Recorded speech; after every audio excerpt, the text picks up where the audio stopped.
Stellantis is about freedom of mobility. And the Midnight aircraft is about freedom of mobility. So we are absolutely committed to deliver to our fellow citizens as many tools as possible related to protecting their freedom of mobility. So for us, this is a fantastic partnership.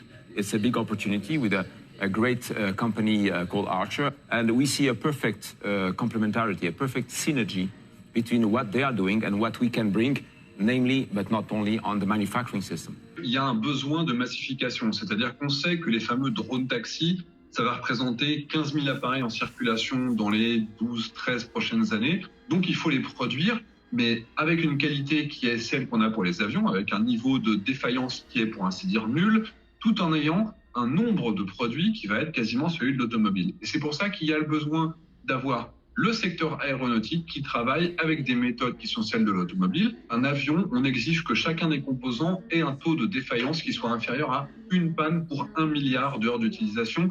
C'est au moins 1000 fois plus fiable que n'importe quel système terrestre, qu'on soit dans un train, dans une voiture, où que ce soit. Il faut que le secteur automobile, parce que quand il y a un problème dans une voiture, il suffit de freiner puis ça s'arrête là.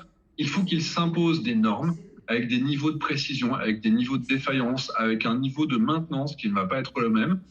Et ça, c'est ça qui est très compliqué, cette barrière de la massification, tout en maintenant une qualité qui soit inégalée dans l'industrie et dans les transports. Eh bien, c'est ça le grand challenge. Et c'est pour ça que, finalement, l'industrie automobile va devoir apprendre à faire mieux que ce qu'elle faisait pour les voitures. Le problème, c'est qu'on ne peut pas se permettre de faire les drones taxis pour le coût des avions ou des hélicoptères.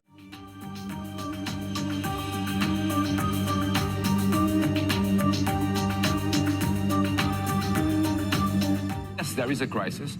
Yes, there is a slowdown. We'll make it. We have absolutely all the techniques, the financial robustness to face that. Il y a de moins en moins de voitures par habitant parce qu'on les partage, on utilise des taxis partagés, donc de moins en moins de voitures qui sont vendues.